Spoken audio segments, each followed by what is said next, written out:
Hey, great. We'll go ahead and get started. I'd like to start by welcoming everyone to the second in our webinar series on model validation and model governance.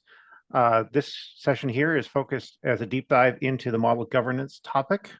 I am joined today by Dr. István Rath, Managing Director of IncQuery Group, and Chris Armstrong, President and Chief Architect of Armstrong Process Group, who will be diving into this topic for us. A couple of housekeeping items before we get started. Please go ahead and use the Q&A function within Zoom to ask any questions. We will address questions at the end. So I will go ahead and mute all of the attendees, and we will address Q&A at the end of the session. So let me turn this over to Chris and István. Okay, thank you very much. Yeah, maybe I will go first. So thanks again, everyone, for joining us today for this webinar.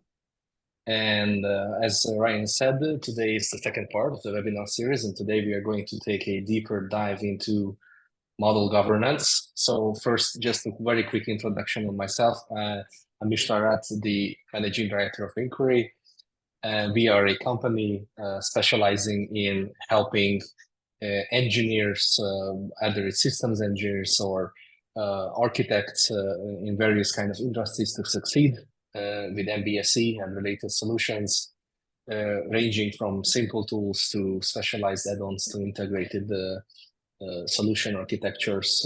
And today, of course, we will be focusing on one of our products. And then just a little, and just a little bit about APG for those of you that have joined us previously, heard all this, but just real quick, ultimately our mission is to help people apply industry standards and best practices to elevate their architecture and engineering capabilities.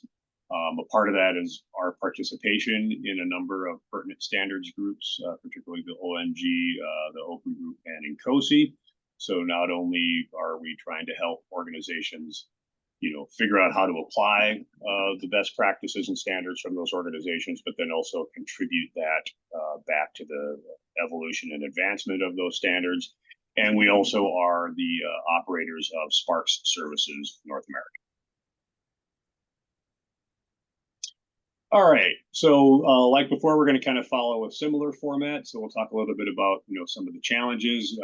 For those of you that joined us before, again, we'll find this slide familiar. That we're really talking about model quality and it having a couple of different dimensions, free from common mistakes, which is what we handled last time. What we're going to talk about this time is methodology conformance and standards compliance. And so just a little bit about that, namely, there's, the standards that we have chosen to adopt, which might include some of the things you see on the left, SysML, UAF, Archimate, or possibly a combination of all those things. But also including things like, there are communities within the NATO architecture framework area that are using Archimate instead of UAF. There's extensions to SysML like SysFIS for platform independent modeling related to simulation with Modelica and MATLAB, or RAML, the risk analysis and assessment modeling language, again, delivered as profiles to the base SysML. So we're talking about how well are we following those standards as it relates to the rules that they specify about how to construct well-formed models. And then methodology conformance is presumes that you do have a method that you have adopted. That is one thing that we often help organizations with, which is, as you may know, all of these modeling languages are simply specifications for how to represent the semantics based on or syntax based on a set of semantics, but they do not include how you're supposed to use them. So that's a method question. So assuming you've got a method, might be based on, ISO 15288. It could be an out-of-the-box MBSE method like SysMod or OOSEM, or if you're doing enterprise architecture, you might be doing TOGAF or following some of the guidance in the UAF style guide. But In addition to taking, those out of the box methods, you also may be making changes for your organization or have different tailorings of those methods for different types of projects. So let's take a quick look at, some simple examples of what we mean by standard compliance and method conformance. And so the first one being a simple example that, as some may know, according to SysML 1.6, section 93213, and particularly constraint number 2, it states that proxy ports must be typed by an interface block. And what the validator has found is a port on a part in an IBD that is specified as a proxy port, but the element that's been assigned to it, which we put on the diagram for convenience, is not an interface block. It's a normal block. So, it could have been something that was an accident. The correct answer is it's supposed to be the power interface block, or the other option is that you forgot to assign any classifier to that port. But the whole idea is that, as we're, building these models, we're, hopeful that we're following the SysML specification, we're doing it correctly. But with these types of, inconsistencies, we may find that these models might be incompatible with other modeling tools, or tools that are in the further downstream tool chain, including, simulation tools, and that this error might cause those simulations to fail, or other downstream tools may report errors. So it's obviously in our best interest to try to identify these things early so we can avoid having to do additional rework later in the life cycle, which can result in missed deadlines and then also lead to increased costs as it relates to our budget. And then an example of methodology conformance. Oh, there we go. All right, thanks, Esteban. This one is related to missing traceability relationships. So while not necessarily explicitly specified in SysML, where it says that a use case, can have a number of different relationships to other kinds of things, our method may say, for example, as it's shown here, each use case element must have a refine or trace element to a requirement element. And again, there's all sorts of reasons why that might need to be a rule, particularly as it relates to quality controls and safety certifications. But we've not followed our rules based on our adopted MBSE method. That's noticed here by a missing traceability link. And of course, the challenge with a modeling tool is that, well, certainly, on a use case diagram like this, you might not expect to see a refine or a trace relationship. But that doesn't mean there shouldn't be one in the repository. It may or may not be displayed on another diagram or in a relationship matrix in Enterprise Architect. So again, another example of you just can't rely on visual inspection as the sole way of reconciling these issues. But that may result in a safety-related concern related to ISO 26262, which then, if not caught, could result in some detrimental audit finding in your certification process, which is usually really bad for a lot of organizations, which again can result in the same kind of consequences as issues with standards compliance. Okay, thank you very much, Chris. Now it's my turn.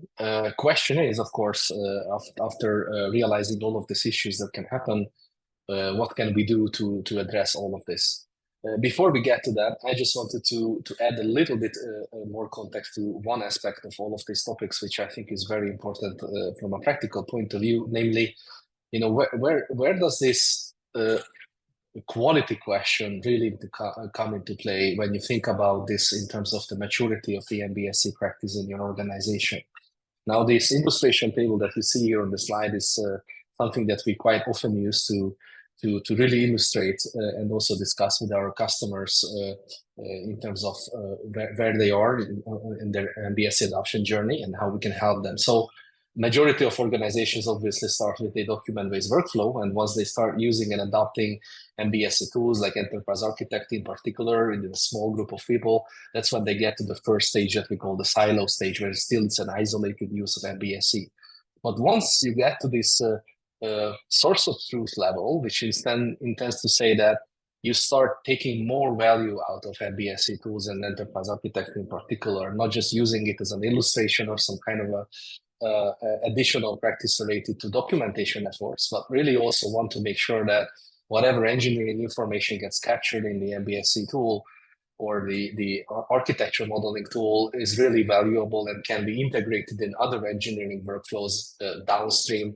Simulation has been mentioned in the example before, or any kind of safety security, variant modeling, or essentially integrating with PLM or other documentation management platforms.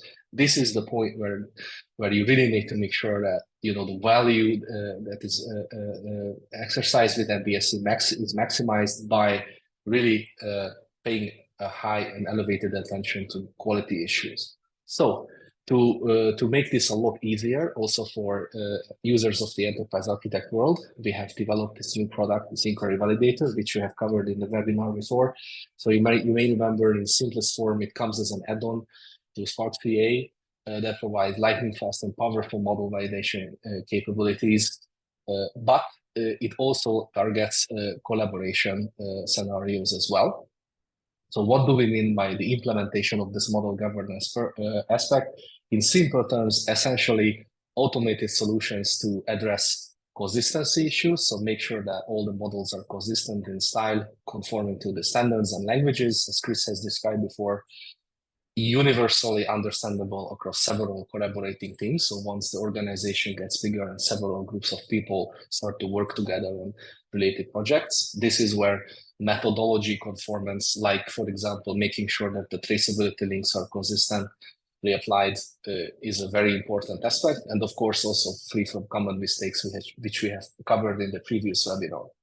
So as you can see on the screenshot, the validator does not only provide built-in interface capabilities as part of the Sparks EA environment, but it can also produce reports and documents which can be interpreted and shared independently of Enterprise Architect. And this is one of the things I want to show you in a demo.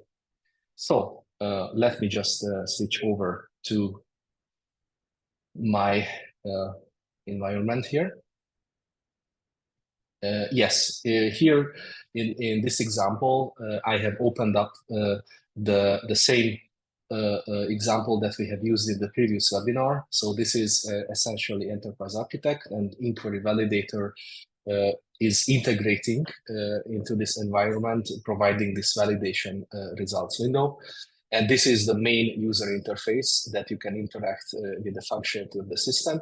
Here in this particular example, I have asked the validator already to run this SAIC digital engineering validation toolset, which we have covered in the previous webinar. That's a basic but quite impactful and powerful so-called governance framework that provides a lot of these rule definitions that can be applied in the SysML context. So once you run the validator against your model, you get a lot of results in this validation view, basically categorized into 4 severity categories: info, warning, error, and fatal errors. It's quite easy to filter out the ones that maybe are not so important for the particular workflow that you are focusing on. And here we already have this example right here as part of this sample project that Chris has highlighted in his presentation, this proxy port not being typed by interface book. In fact, we have 2 examples of such a violation. So this user interaction that you can see as I'm doing in my demo is basically a double click on each of these findings, as we call them, that will navigate you directly to the affected element, both in the browser, 3 on the left, and also on the diagram, if that's applicable on the right. There are several visualizations of an element in a diagram that Enterprise Architect will ask you which is the one that you are interested to see. Of course, if you are not immediately clear with what this error message is about, it's very easy to navigate to the rule description, which opens up a browser window and it pops you right into our knowledge base. So this is a knowledge base that we provide access to all of our users. And here, for each of the rules that are part of the currently open configuration, there is a built-in documentation available, which gives you a description of what the rule is checking for. So this is the proxy port example that we have seen before. And we have some violating and non-violating examples for this. And also at the bottom, basically a simple recommendation how to get rid of or how to resolve that issue.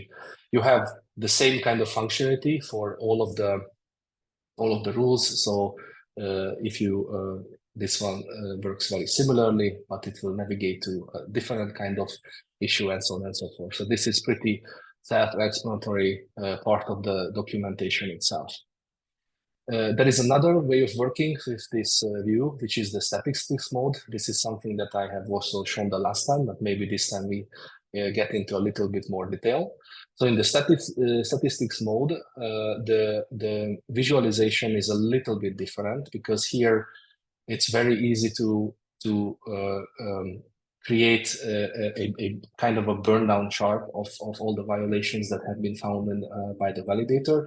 And if you order by this finding column, then you can very easily navigate or isolate the rule that is contributing to the majority of the the technical depth or the set of findings that have been identified in your project. In this particular case, this is this PIN rule. So this is 118 findings in the model out of 178 possible findings. So in order to understand a little bit better what the validator means by these possible findings, we can again navigate to the rule description. So this particular rule is about activity diagram integrity. So these are pins which are owned by call operations and they do not have the sync element. So there is some kind of a potential problem with the object flow here. So essentially, you can see in the documentation of the rule that there is a category called scope elements, and this will be an important concept to understand that number that you have seen in the previous one, because essentially this defines all the set of model elements in the project to which the rule will be applied to, right? So essentially call operation action and action pin pairs where the call operation action owns the action pin. So again, going back to this particular example, this particular project contains 178 such element combinations, and out of those 178, actually 118 have this issue. So this 66% as an indicator gives you an idea that the majority of contexts in which the governance engine has found a problem is affected. So there is this is a pretty significant source of the issues. Of course, this is just a warning, so this is something that you may decide to ignore altogether and just focus on the errors. Again, going back to the traditional list view, like I said, it's very easy to switch on and off all of these activities, and of course, order by category or rule or descriptions or just the severity of the issues. That's also pretty straightforward. So, like I said, this is the basic built-in functionality. And if you want to share a report or just to communicate what is the overall quality status of your project to another stakeholder, you have the option of exporting or saving the validation rules to an external format. So in this particular case, I would just choose the HTML version for simplicity. And this creates this governance report as a standalone document here in my folder here, which you can open very easily in any kind of a browser. And this document carries pretty much the same information that is also encapsulated into the embedded validator viewer. So you get a high-level overview with the number of overall findings relative to this applicability score. Here on the top, there are, of course, also inapplicable rules that have none of these preconditions met. Further down the report, if you, for example, pick one of the rules that is of interest, like this related to the spins, this will be shown in detail. So all of the detailed findings here are listed. For example, for each of the rules, there is the message also containing which particular element is affected, and also a clickable link that you can click, and then it will navigate back to Enterprise Architect and highlight the particular element, which is now highlighted in the tree on my left. Like I said, this is a completely standalone document, so there are no dependencies to load. You can very easily just put it in an email attachment, or share it, or even publish it on Confluence or similar systems. And in fact, the tool has an additional capability. So for example, if I just close this project down completely, and then I reopen it again. So once Enterprise Architect opens my project, hopefully pretty soon, then I will be able to take a look at the validation results in a very particular way. Just hoping that it will, in fact, open my project properly. Yep, so here it is. Here is my project. You can see that the validation result view is completely empty.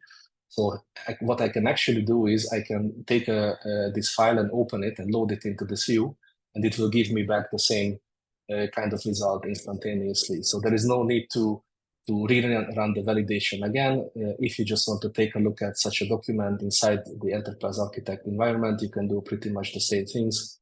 For example, the proxy port type works as before. So what else does this document include? Here you can see that there is a high-level key performance indicator that is, let's say, the highest kind of a compacted summary of the quality status of your work. This is following the regular, scale that we know from the school, from A to E. Essentially, you get an E if you have fatal problems in your project. In this case, you do get an E because of the fact that there are 9 rules altogether that have such issues, like the activity ownership and things like that. So that's the reason why we have such a low score. But if you do not have fatal errors in your work, just errors or warnings or infos, then you get an improved score. B, C, B, and A. Of course, A is for situations when there are no warnings at all. So it's fully free of issues and further down the scale. And this is, of course, a very useful, let's say, quick metric, because just by looking at this, you get instantaneous an idea. Do I need to do some work in terms of, taking a look at individual findings, or am I okay to continue my work as before? And this is especially important when you work on the project as part of a longer process or with some collaborators. What you will be, of course, aiming for is getting as high a quality score as possible, or keeping a high quality score as possible, all through the iterations as you add more and more content to your model, or enhance the content of the project. This quality score can be also recorded if you organize a little bit more elaborate collaborative infrastructure with the help of the validator. This will be a topic that we'll be coming back to as part of a later installment in our webinar series, how to organize and automate this governance practice, especially in the situation where there are multiple collaborating parties working on the same model. The final feature I wanted to share with you is just to provide a little bit of a glimpse as to how the other export format looks like. So I'm also going to save that here very quickly. So that will be a JSON document. This is more of a let's say a technical exercise. Just quickly pull that into this.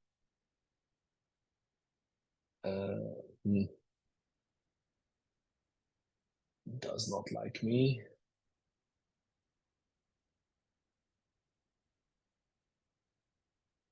Yeah, you should not try things like this with a Mac, but I will. Yeah. So of course in Notepad it's not very nice to see, but basically this is a technical document. It's a JavaScript formatted technical document that contains everything, every bit of information which is rendered normally as part of this HTML document that I was showing to you. So this is the key to integrating additional, environments for data analytics purposes or documentation purposes, or even rendering it using a custom template as a Confluence page. These are basically just some examples of the case studies or solutions that we have built on top of this technology. So this enables to handle or elevate the quality related or the governance related metadata that is calculated and generated by the validator into more sophisticated workflows, which we'll be covering in part of the webinar series. So this concludes the short demo, and let me just share or switch back to the slides again for concluding the webinar session for today.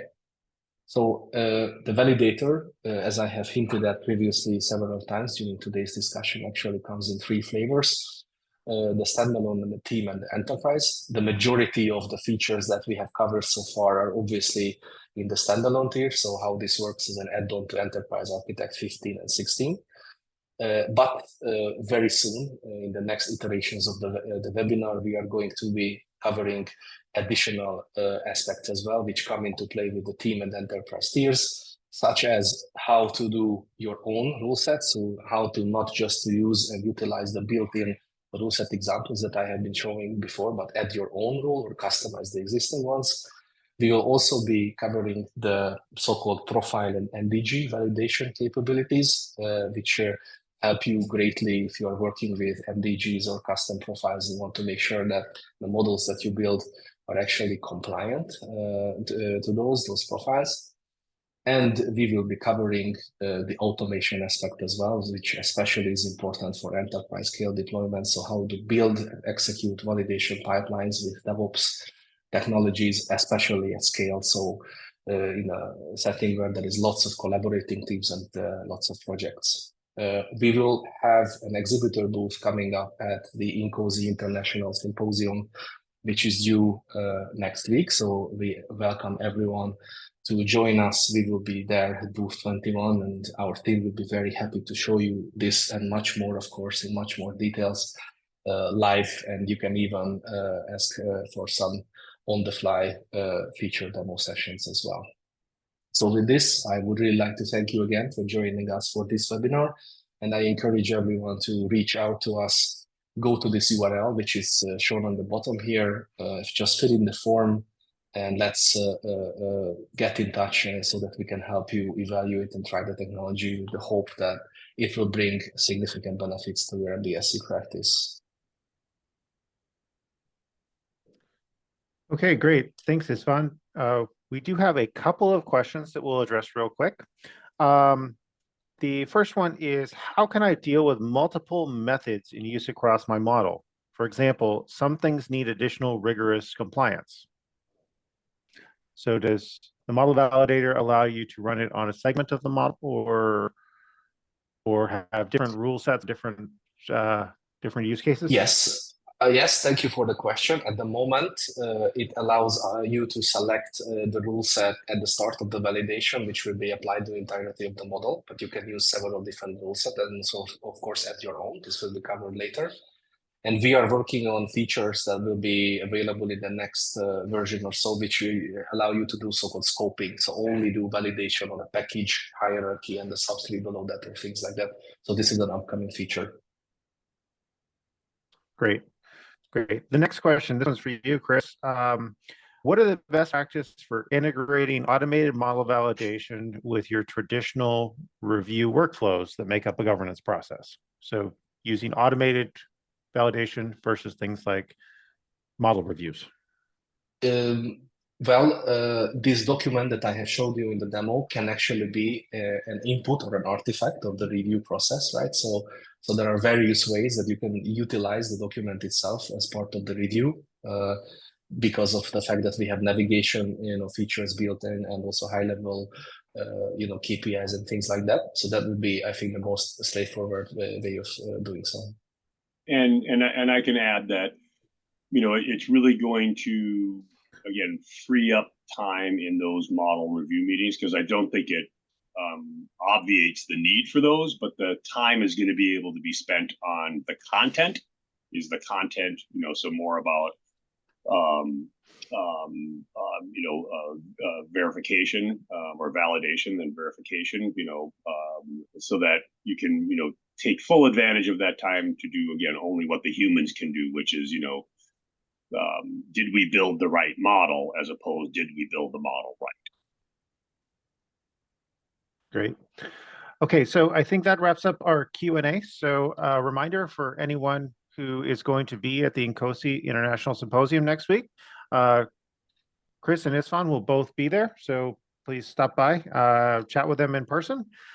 If you're not able to attend, their contact information is on the slide. Feel free to reach out to them. And we look forward to having you join us in our next seminar or our next webinar coming up on July 31st. So stay tuned in your email for the registration information for that.